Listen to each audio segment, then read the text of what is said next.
Good morning, everybody. Welcome all students of class at in English. तो last time हमने simple present tense के बारे में पढ़ा था कि इसका इंट्रोडक्शन क्या है, ये इस टेंस में सेंटेंस के अंदर क्या है, सेंटेंस के अंदर है, ही है, ते हैं, आते हैं, ये हमने पढ़ा था। ये इंट्रोडक्शन हो गया इसका पहचान। हेल्पिंग वर्ब सहायक क्रिया के बारे में हमने पढ़ा था कि इसमें सहायक क्रिया के रूप में डू डज का यूज होता है। किसका यूज होता है? डू डज का। डज का यूज कहाँ पर होता है? सिंगुलर सब्जेक्ट, एक वचन करता, he she it name boy, इनके साथ डज लगता। डज नॉट या डज का यूज होता है। दूसरा प्लूरल सब्जेक्ट, बहुवचन करता, you we they I bowls UP, इनके साथ डू का यूज होता है।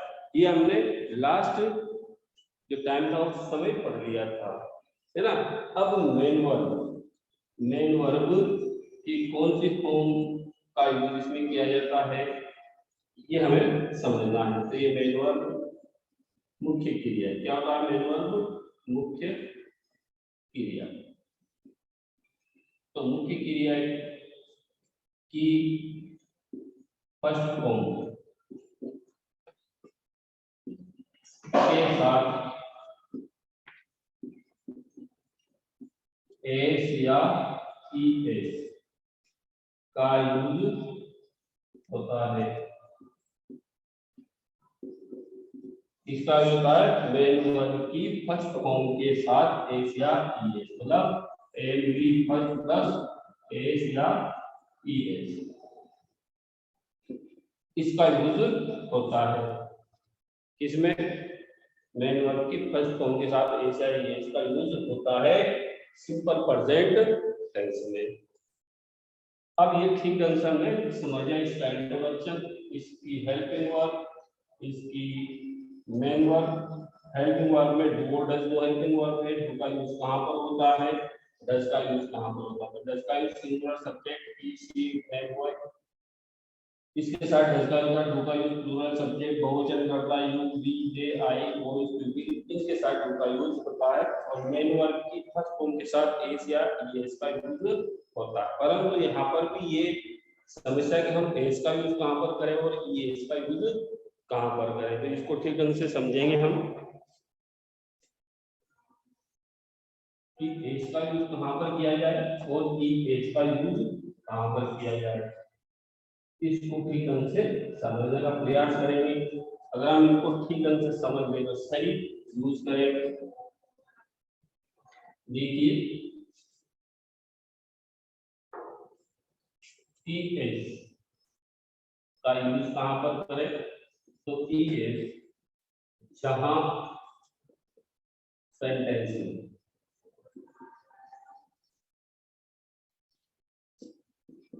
सिंगुलर सब्जेक्ट हो,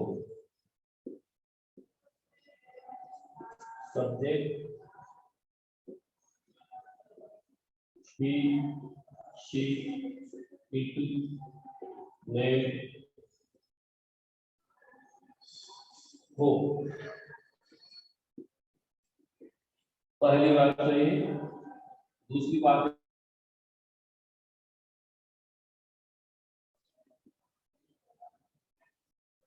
की first form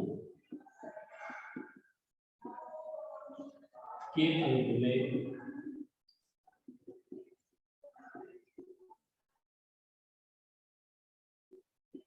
CH, SH, double S, x तथा O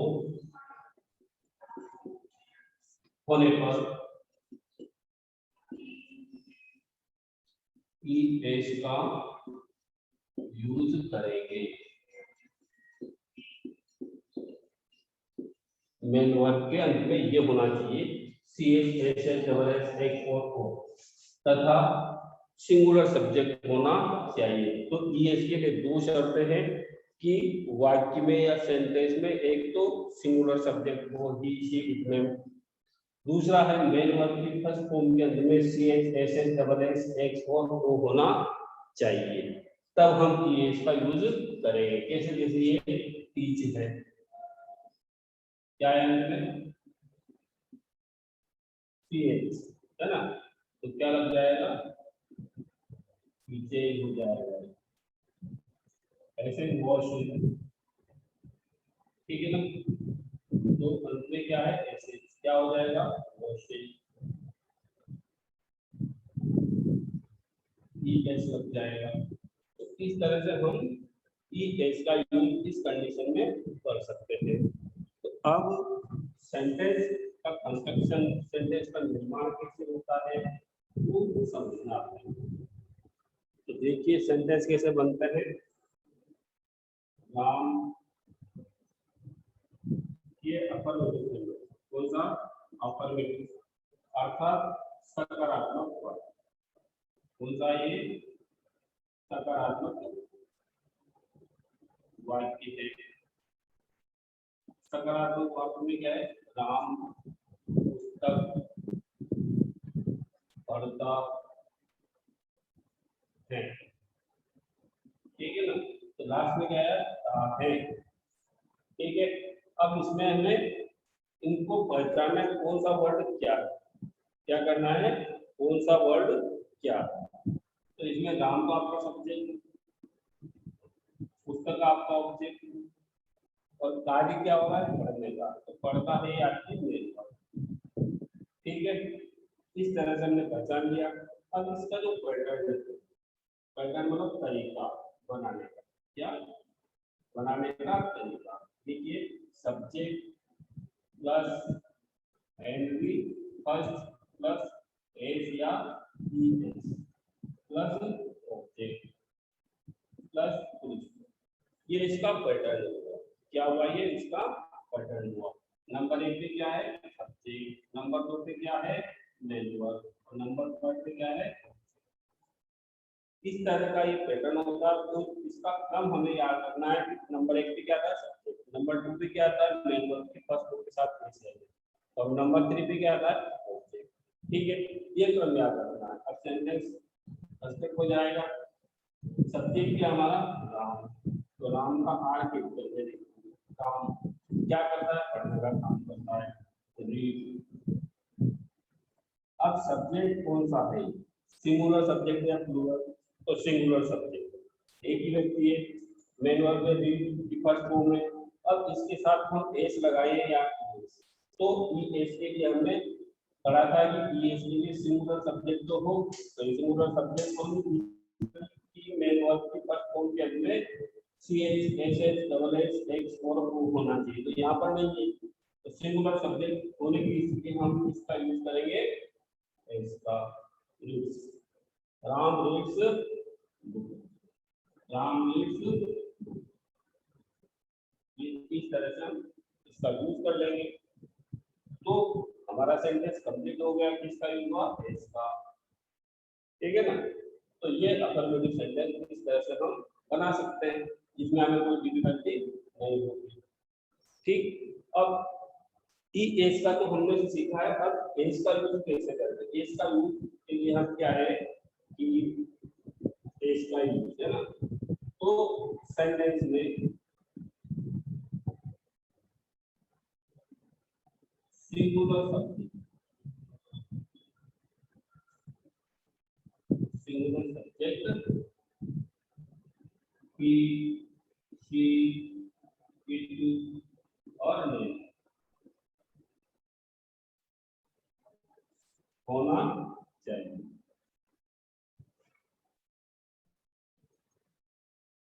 तो एस के लिए एक ही शर्त है कि सेंटेंस में सिंगुलर सब्जेक्ट होना चाहिए, इसमें सिंगुलर सब्जेक्ट है राम, तो मेन वर्ब जो है रीड, इसके साथ हम एस लगाएंगे, ठीक है ना। तो ये एस का यूज और ये एस का यूज आगे समझ में ठीक से।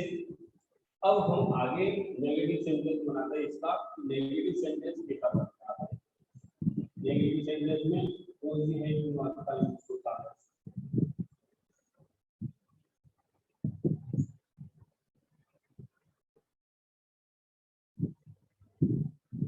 ये नेगेटिव सेंटेंस है। और नेगेटिव सेंटेंस कैसा होता है? राम पुस्तक नहीं पढ़ता है। ठीक है, आप सब्जेक्ट वही है एक नंबर पे, पुस्तक जो यहाँ पर हिंदी के 2 नंबर पे आता है ना। और नहीं नहीं के लिए नेगेटिव है, नेगेटिव के लिए डू नॉट या डज नॉट का यूज होता है। तो इसका जो पैटर्न देखेंगे हम, सब्जेक्ट प्लस डू और प्लस मेन वर्ब की फर्स्ट फॉर्म ऑब्जेक्ट और, ठीक है ना। तो ये नंबर 1 पे तो आपका सब्जेक्ट है। 2 नंबर पे क्या आ गया? Helping verb, do not does not. अब नोट का यूज दोनों के साथ किया जाता है, चाहे डू हो तो भी डू नॉट लगेगा और डज हो तो भी डज नॉट लगेगा। परंतु जब मेन वर्ब आएगी तो मेन वर्ब के साथ में जो हमने एस या एस का यूज किया है वो हट जाएगा, फर्स्ट फॉर्म मिल जाएगी और ऑब्जेक्ट आ जाएगा। नंबर 3 पे मेन वर्ब, नंबर 4 पे ऑब्जेक्ट। अब सेंटेंस कंस्ट्रक्ट हो जाएगा, राम डू लगेगा या डज, राम के साथ सिंगुलर सब्जेक्ट है तो सेटिंग आपका इसके डज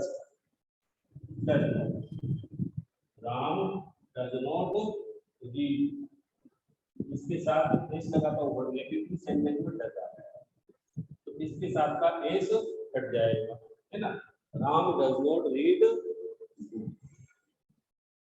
और ये हमारा नेगेटिव सेंटेंस हो जाता है, इसमें कोई डिफिकल्टी नहीं आएगी। तीसरा है इंट्रोगेटिव सेंटेंस। ये इंट्रोगेटिव सेंटेंस क्या होता है? प्रश्नात्मक वाक्य। ये जो होता है नकारात्मक, कौन सा होता है? ये नकारात्मक, ये है प्रश्नात्मक।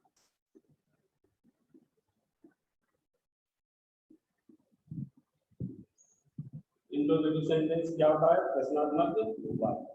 किसी का प्रश्न होता है क्या पूछा जाता है, वही का प्रश्न होता है क्या पुस्तक पढ़ता है और क्या बन गया सेंटेंस? क्या राम पुस्तक पढ़ता है। तो ये जो क्या शब्द आया है ये आपको पूछता है कि क्या राम पुस्तक पढ़ता है और क्वेश्चन मार्क लगा लास्ट में, है ना। तो ये इंट्रोगेटिव सेंटेंस है। इंट्रोगेटिव मतलब प्रश्नात्मक वाक्य। अब इसका जो पैटर्न है, पैटर्न प्रश्नात्मक ही होगा। जैसे हेल्पिंग वर्ब जो डू है वो आगे आ जाएगा। जब ये आ गया ये जो फर्स्ट लेटर है वो कैपिटल में हो जाएगा, प्लस सब्जेक्ट में आ जाएगा, प्लस मेन वर्ब की फर्स्ट फॉर्म ऑब्जेक्ट और क्वेश्चन। ये हमारा पैटर्न होगा सेंटेंस बनाने का, है ना। इसका सेंटेंस बनाने का स्टूडेंट्स नंबर 1 में हो गया, ये दोनों ही एक्सचेंज हो जाते है ना। इसमें सब्जेक्ट और डू डज नॉट तो ये एक्सचेंज होते हैं, ये डू डज आगे आ गया और सब्जेक्ट के पास एक्सचेंज है, ये यहाँ पर आ गया और ये यहाँ पर, ठीक है ना। डू डज पीछे से दूसरे नंबर से उनके फर्स्ट नंबर पे आएगा और सब्जेक्ट फर्स्ट नंबर से उनके सेकंड नंबर पर चला जाएगा। मैंने अपने फर्स्ट को उनके को कैसे ये सेंटेंस लगाना जो पैटर्न है, ये पैटर्न के अनुसार हम सेंटेंस का कंस्ट्रक्शन करेंगे। देखिए क्या लगेगा? Do does Ram singular subject है तो लगेगा डज राम और राम का फर्स्ट लेटर कैपिटल में ही रहेगा क्योंकि ये प्रॉपर नाउन है ना। तो इसका फर्स्ट लेटर कैपिटल में रहेगा, चाहे सेंटेंस के स्टार्टिंग में आए, बीच में आए, लास्ट में आए, नेम का फर्स्ट लेटर हमेशा कैपिटल में रहता है। तो डज राम रीड बुक और इस तरह से हमारा सेंटेंस कंप्लीट हो गया। तो ये इंट्रोगेटिव सेंटेंस। अब इंट्रोनेगेटिव सेंटेंस कैसा होता है, इंट्रोनेगेटिव सेंटेंस के बारे में देखते हैं कि इंट्रोनेगेटिव सेंटेंस कैसा होता है।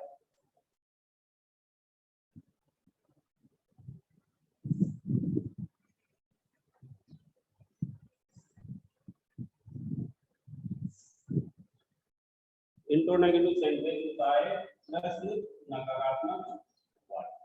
क्या होता है? प्रश्न नकारात्मक वाक्य।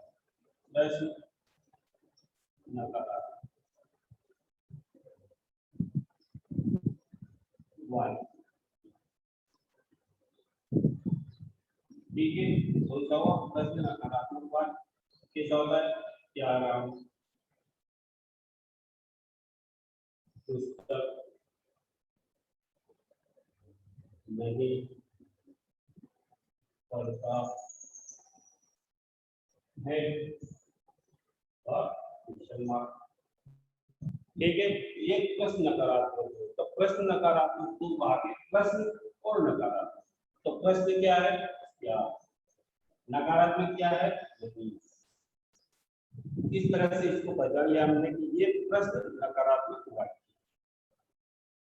तो इसका जो पैटर्न है वो क्या होगा? तो पैटर्न भी प्रश्न नकारात्मक ही होगा, नेगेटिव होगा। तो ये टू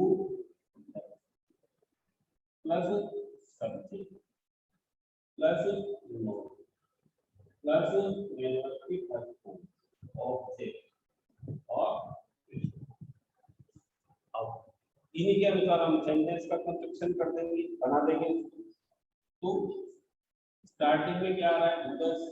जो सब्जेक्ट है राम, सिंगुलर सब्जेक्ट है, तो किसका यूज करें? डू का या डज का? यूज करेंगे।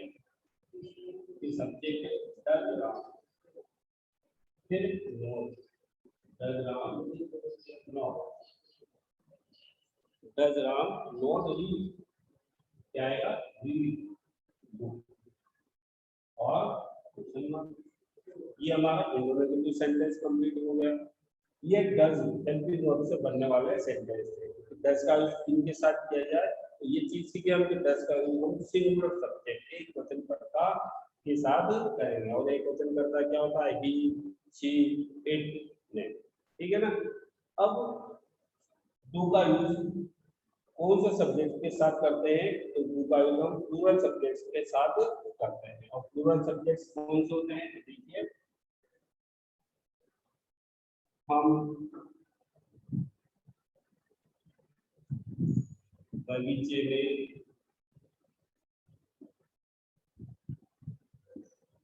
फूल तोड़ते हैं। ये हमारा सेंटेंस है। सेंटेंस बनाना होता है। सेंटेंस क्या है? तो सेंटेंस उसे कहते हैं जो बहुत सारे शब्दों का एक समूह हो और जिसका कुछ अर्थ नहीं, उसे सेंटेंस कहते हैं। तो a sentence is a group of words that give meanings is sentence, है ना? तो वाक्य बहुत से शब्दों का एक समूह होता है जिसका कुछ अर्थ निकले, उसे वाक्य। तो ये अफर्मेटिव सेंटेंस। हम कौन सा सब्जेक्ट है? प्लूरल। हमने बहुत सारे लोग, जहां पर एक व्यक्ति के होने का भाव प्रकट होता है वहां पर क्या होता है? Singular subject. जैसे ही, शी, इट, ने, ही, एंड, वह।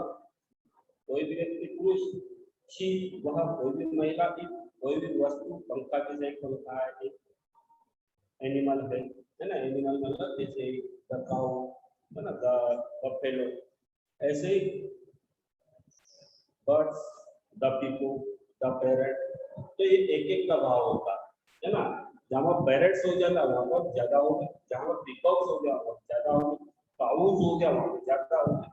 तो एक होने का भाव प्रकट होता है वहां पर सिंगुलर सब्जेक्ट होता है, एक वचन करता है। और जहाँ पर एक से ज्यादा होने का भाव हमें महसूस होता है कि यहाँ पर बहुत सारे लोग हैं, जैसे बहुत से, तो सब्जेक्ट होता है। और बहुवचनकर्ता के साथ में हम डू का यूज करते हैं, इसका यूज करते हैं डू का। तो देखिए ये इसका पैटर्न क्या है कि subject plus do does plus not plus main verb की फर्स्ट फॉर्म प्लस ऑब्जेक्ट और इज, ठीक है। ये इसका पैटर्न है। अब पैटर्न में क्या है, ये तो है नेगेटिव, इसके लिए नेगेटिव के लिए डू डज प्लस नॉट, परंतु अफर्मेटिव सेंटेंस के लिए क्या होता है, सब्जेक्ट के बाद में क्या आता है, मेन वर्ब की फर्स्ट फॉर्म, क्या जाता है, मेन वर्ब की फर्स्ट फॉर्म, ये प्लस ऑब्जेक्ट आ जाता है प्लस, इस तरह से इसका पैटर्न हो गया। तो नंबर 1 पे क्या है हमारा सब्जेक्ट, नंबर 2 पे क्या है मेन वर्ब, नंबर 3 पे ऑब्जेक्ट और फुल स्टॉप। तो अब इसका हम बना लेते हैं सेंटेंस। इसके बाद में ये नीचे में ये एक्स्ट्रा, ठीक है, और फुल स्टॉप बनाइए इसको हम। मतलब मेन वर्ब क्या है, तोड़ने को, जो टेंडर थिंग है, टेंडर थिंग मतलब कॉमन चीज, जैसे फ्लावर्स, फ्रूट्स, लीव्स, इनको प्लक कर तोड़ना है ना। और जहां पर हम कुछ डैमेज करते हैं, नुकसान करते हैं, वहां पर भी करता है तोड़ने के। तो यहाँ पर हम अच्छाई के लिए तोड़ रहे हैं फूल को, तो we pluck flowers object, we pluck flowers subject, main verb, object, कहां पर तोड़ते हैं, इनका, ये एक्स्ट्रा अतिरिक्त और we pluck flowers in garden. तो ये हमारा अफर्मेटिव सेंटेंस हो गया। अफर्मेटिव मतलब सकारात्मक वाक्य। दूसरा है नेगेटिव सेंटेंस। नेगेटिव सेंटेंस किसका होता है, हम बगीचे में फूल नहीं तोड़ते थे,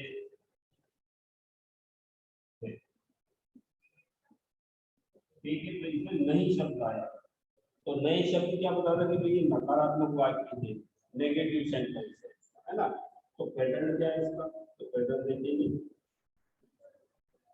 देखिए subject plus two does plus not plus main verb की फर्स्ट फॉर्म ऑब्जेक्ट और इस तरह से इसका पैटर्न हो गया कि नेगेटिव तरीका। इस सेंटेंस को बनाने का तरीका क्या है। अब इसमें क्या है कि ये सब्जेक्ट नंबर 1 के लिए टू डज प्लस नॉट, ये दो नंबर हो जाता है, मेन वर्ब 3, ऑब्जेक्ट 4 और एक्स्ट्रा प्लस, ये इसका क्रम हो गया। ये क्रम हमें ध्यान रखना है। नेगेटिव सेंटेंस में 5 हो जाता है क्रम में। नंबर 1 पे सब्जेक्ट रहता है, नंबर 2 पर हेल्पिंग वर्ब, नंबर 3 पर मेन वर्ब की फर्स्ट फॉर्म, नंबर 4 पर ऑब्जेक्ट और नंबर 5 पर एक्स्ट्रा प्लस फुल स्टॉप। अब सेंटेंस कंस्ट्रक्ट कर दीजिए। वी, ये वी कौन सा सब्जेक्ट है, एक वचन या बहुवचन। तो हम बहुत सारे लोग तो प्लूरल हुआ, बहुवचन करता हुआ, तो जहां पर प्लूरल सब्जेक्ट को वहां पर कौन से हेल्पिंग वर्ब रहेगी, do, we do, pluck flowers in garden, और इस तरह से हमारा नेगेटिव सेंटेंस कंप्लीट हो जाता है। इसमें हमें कोई डिफिकल्टी नहीं रही। अब इसका जो इंट्रोगेटिव सेंटेंस का कंस्ट्रक्शन कैसे करते हैं, इसका पैटर्न क्या होता है, इसके बारे में जानना चाहेंगे हम। देखिए इसका इंट्रोगेटिव सेंटेंस कैसा होता है। इंट्रोगेटिव सेंटेंस है, क्या हम बगीचे में फूल होते हैं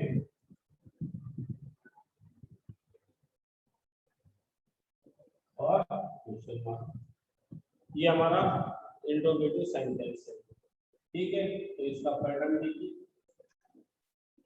हेल्प यू हम आगे आ जाएगा, do does plus subject plus plus member की फर्स्ट फॉर्म ऑब्जेक्ट एक्स्ट्रा और क्वेश्चन मार्क सेंटेंस का कंस्ट्रक्शन हो जाएगा, डू वी नॉट।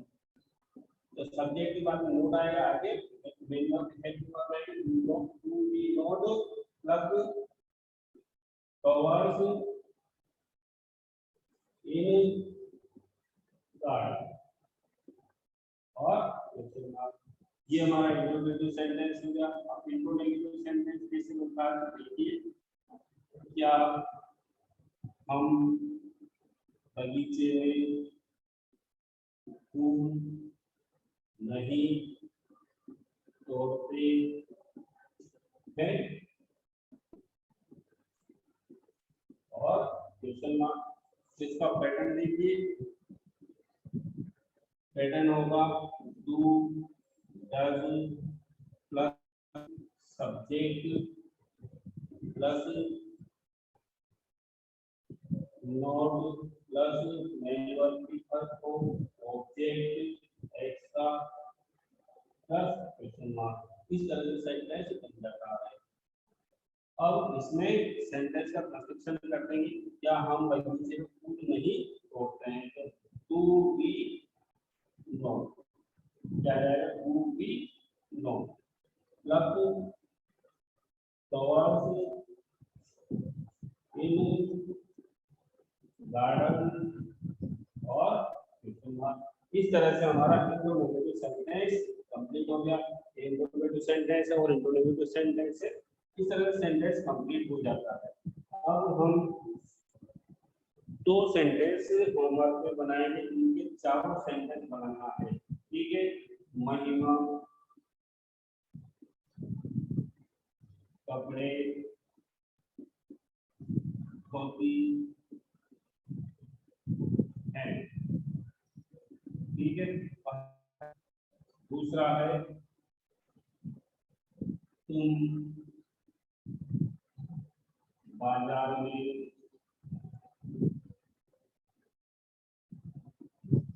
पुस्तकें खरीदते हो। ये दो सेंटेंस आपको बनाना है, ठीक है। और इनके चारों ही प्रकार का सेंटेंस हमें बनाना है, कौन से, अफर्मेटिव, नेगेटिव, इंट्रोगेटिव और इंट्रोनेगेटिव। इन चारों ही प्रकार के सेंटेंस आपको बनाना है और फिर सेंड करना है। तो ये हम सिंपल प्रेजेंट टेंस सीख गए हैं और इनके चारों प्रकार के सेंटेंस हमें कंस्ट्रक्ट करना है, बनाना है, जिनके लिए हमें ये दो एग्जाम्पल में करना है। पहला वाक्य महीना करना, दूसरा वाक्य तुम बाजार में पुस्तकें खरीदते हो। Thanks, we shall meet again in next class.